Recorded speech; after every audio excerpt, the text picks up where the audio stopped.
एक ऐसा T20 world cup जो कि ऑस्ट्रेलिया जीत ही नहीं सकता था, क्योंकि T20 वर्ल्ड कप से पहले ऑस्ट्रेलिया बांग्लादेश से 4-1 सीरीज हार के आया था और वेस्ट इंडीज से भी T20 सीरीज हार के आया हुआ था। और ये T20 वर्ल्ड कप दुबई में होने जा रहा था, जिसकी वजह से हर कोई यही कह रहा था कि कोई एशियन टीम ही वर्ल्ड कप उठाएगी। लेकिन ये वर्ल्ड कप ऑस्ट्रेलिया ने फुल डोमिनेंस से जीता और ये भी बता दिया कि हमें ICC इवेंट्स में कभी भी हल्का मत नहीं लिया करो। आइए जानते हैं इस पूरी डिटेल वीडियो में कि कैसे ऑस्ट्रेलिया ने ये T20 वर्ल्ड कप जीता इतनी खराब परफॉर्मेंसेस के बाद भी।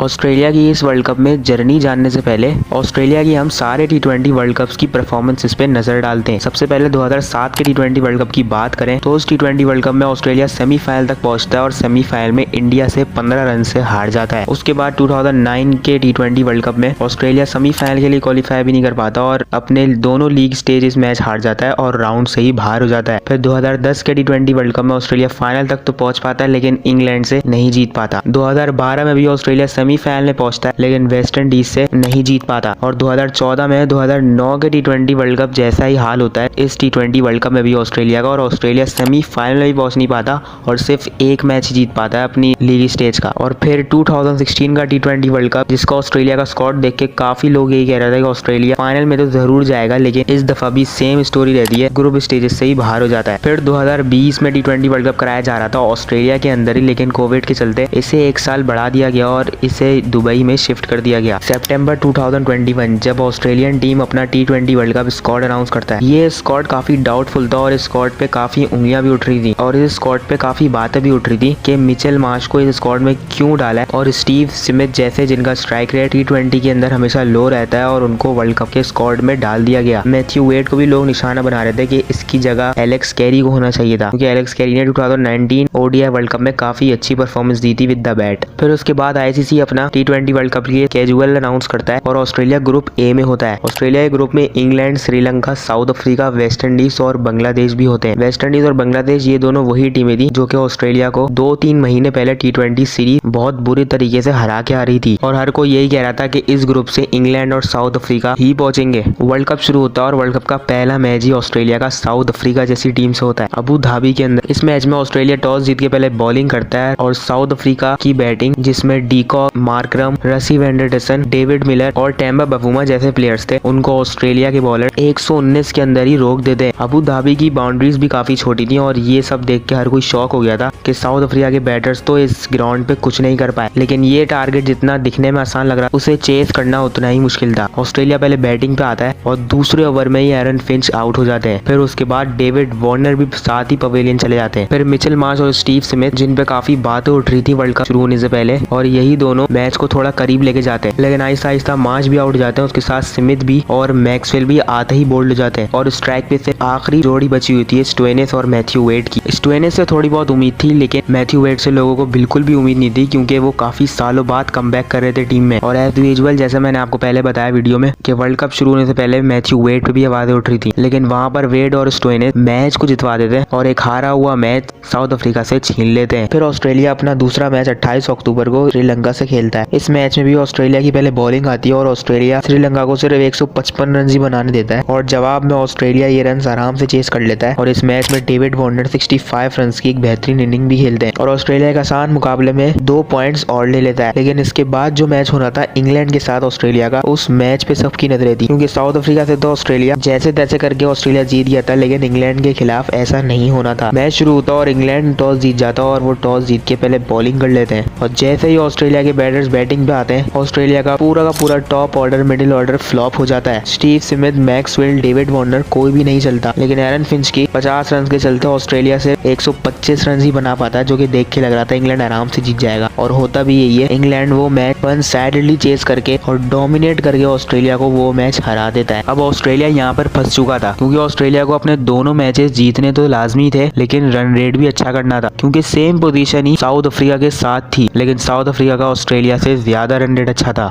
फिर ऑस्ट्रेलिया अपना चौथा मैच 4 नवंबर को बांग्लादेश के खिलाफ खेलता है और ये वही बांग्लादेश थी जिससे ऑस्ट्रेलिया कुछ महीने पहले 4-1 से T20 सीरीज हार के आई हुई थी और देख के यही लग रहा था कि ये मैच अच्छा होगा, लेकिन इस मैच में ऑस्ट्रेलिया ने बता दिया कि उनको कभी भी ICC इवेंट्स में हल्का नहीं लेना चाहिए। बांग्लादेश पहले बैटिंग करता है और ऑस्ट्रेलियन बॉलर्स बांग्लादेश की बैटिंग्स को तबाह करके रख देते हैं और 73 पे ही ऑल आउट कर देते हैं। लिटरली में कोई भी बांग्लादेश का प्लेयर डबल फिगर नहीं बना पाता और एडम जैम्बा 19 रन देके 5 विकेट्स भी लेते हैं, जो कि मैच के मैन ऑफ द मैच भी थे। और ऑस्ट्रेलिया ये रन 6.2 ओवर्स में चेस कर लेता है और 8 विकेट से ये मैच आराम से जीत लेता है। और ऑस्ट्रेलिया का जीतने के साथ साथ ये इस मैच से रन रेट भी काफी ऊपर चला गया था। और दूसरी तरफ साउथ अफ्रीका की भी सेम सिचुएशन चल रही थी, लेकिन श्रीलंका के साथ उनका मैच आखिरी ओवर तक चला जाता है, जिसकी वजह से उनका नेट रन रेट काफी नीचे चला जाता है। लीग स्टेज का last match Australia West Indies के साथ खेलता है। वेस्ट इंडीज पहले बैटिंग करता है और 158 रन ही बना पाता है और ऑस्ट्रेलिया नेट रन रेट को जहन में रखते हुए 16.2 ओवर्स में ये रन चेस कर लेता है और ये रन 22 बॉलों पहले और 8 विकेट से ये मैच जीत लेता है, जिसमें डेविड वार्नर के 89 रन 56 बॉलों पर और मिचेल मार्श के 53 रन भी शामिल थे। दूसरी तरफ साउथ अफ्रीका अपना लास्ट मैच ग्रुप स्टेज का इंग्लैंड के साथ खेलता है। साउथ अफ्रीका इंग्लैंड को हरा तो देता है, लेकिन नेट रन रेट के चलते हुए साउथ अफ्रीका की जगह ऑस्ट्रेलिया पहुंच जाता है सेमीफाइनल्स के अंदर। ग्रुप ए से ऑस्ट्रेलिया और इंग्लैंड पहुंचते हैं और ग्रुप बी से न्यूजीलैंड और पाकिस्तान, और ऑस्ट्रेलिया का सेमीफाइनल 2 पाकिस्तान से होना था। इस मैच की काफी ज्यादा हाइप थी और हाइप क्यों ना हो, क्योंकि पाकिस्तान अनबीटेन चलता हुआ आ रहा था। टॉस होता है और ऑस्ट्रेलिया बॉलिंग करता है टॉस जीत के, और पाकिस्तान और बोर्ड पर और पाकिस्तान 177 रन लगा देता है। ये रन कम भी हो सकते थे, लेकिन फखर जमान के 55 रन पाकिस्तान को इतने रन तक पहुंचा देते। फिर जैसे ही ऑस्ट्रेलिया के बैटर्स ये रन चेस करने आते हैं तो पहले ओवर में ही एरन फिंच LBW आउट हो जाते हैं, लेकिन उसके बाद मिचेल मार्श क्रीज पे आते हैं और वो आके प्रेशर थे वो आते ही मारना शुरू हो जाते हैं। और दूसरी तरफ डेविड वार्नर भी ये चीज करते हैं और ये दोनों मिलकर ऑस्ट्रेलिया को कॉन्फिडेंट दिलवाते हैं कि ये रन चेस हो सकते हैं। लेकिन जैसे ही बॉलिंग में शादाब खान को लगाया जाता है, वैसे ही Mitchell Marsh, Steve Smith, David Warner और ग्लेन मैक्सवेल चारों आउट हो जाते हैं। लिटरली में ऑस्ट्रेलिया के 96 पे 5 विकेट्स गिर गए थे और यहाँ से उम्मीद बिल्कुल खो चुका था ऑस्ट्रेलिया। और उस टाइम पे क्रीज पे सिर्फ मार्को स्टोइनिस और वही मैथ्यू वेड, जिनके बारे में कहा जा रहा था वर्ल्ड कप से पहले कि इन्हें क्यों सिलेक्ट किया गया है, इनकी जगह एलेक्स कैरी को करना चाहिए था। और वहाँ पर ये दोनों बंदे खड़े होकर ऑस्ट्रेलिया को मैच जितवा देते हैं। हाँ, ये कंसर्न है कि हसन अली अगर वो कैच पकड़ लेते तो ऑस्ट्रेलिया वहाँ हार जाता, क्योंकि उस टाइम पे भी ऑस्ट्रेलिया को 20 रन चाहिए थे, क्योंकि उसके बाद स्टोइनिस से प्रेशर आया था और स्टोइनिस अकेले नहीं कर पाते। लेकिन हसन अली वहाँ कैच छोड़ देते हैं और ऑस्ट्रेलिया वो मैच जीत जाता है और फाइनल्स के लिए क्वालिफाई कर जाता है। और फाइनल में ऑस्ट्रेलिया का न्यूजीलैंड के साथ होना था। ऑस्ट्रेलिया ऑलरेडी न्यूजीलैंड को हरा के आ रहा था वर्ल्ड कप के किसी फाइनल में, इसीलिए ऑस्ट्रेलिया थोड़ा कॉन्फिडेंट भी था। 14 नवंबर 2021 एक बार फिर ऑस्ट्रेलिया टॉस जीत जाता है और बॉलिंग करता है और न्यूजीलैंड टारगेट 172 रन का दे देता है। अगर केन विलियमसन 85 रन की क्विक इनिंग नहीं खेल पाते तो न्यूजीलैंड 140-150 ही कर पाता। ये रन उतने ही थे जितने पाकिस्तान ने सेमीफाइनल में ऑस्ट्रेलिया को दिए थे और देख के लग ही रहा था कि ऑस्ट्रेलिया ये रन चेस कर लेगा। जैसे ही ऑस्ट्रेलिया बैटिंग पे आता है ये रन चेस करने, एरन फिंच तो जल्दी आउट हो जाते हैं, लेकिन वन डाउन मिचेल मार्श आते हैं और उस मैच में मिचेल मार्श 77 रन की इनिंग खेलते हैं नॉट आउट 50 गेंदों पर, और साथ में डेविड वार्नर भी 53 रन ही बनाते हैं और ऑस्ट्रेलिया 2 विकेट्स के नुकसान से ये रन चेस कर लेता है और पहली दफा T20 वर्ल्ड कप का विनर बनता है। मिचेल मार्श के सेलेक्ट होने पे इस वर्ल्ड कप पे काफी बातें उठ रही थी कि इसे क्यों सिलेक्ट किया गया, ये तो सेटिंग से आया टीम में, लेकिन इस फाइनल की इनिंग्स ने अपने हेटर्स का भी मुंह बंद कराया और ये कहना गलत नहीं होगा कि इसी इनिंग ने मिचेल मार्श के करियर को पूरा बदल के रख दिया था। लिटरली में अभी की T20 टीम ऑस्ट्रेलिया की और 2021 वाली T20 टीम ऑस्ट्रेलिया की देखकर ऐसा ही लगता है कि इन दोनों में जमीन आसमान का फर्क है। होपफुली आपको ये वीडियो पसंद आई होगी। अगर आपको अफगानिस्तान टीम के राइज अप पर वीडियो देखनी है तो सामने वीडियो शो हो रही होगी, आप क्लिक करके देख सकते हो। मिलते हैं अच्छी सी अगली वीडियो में, तब तक के लिए गुड बाय।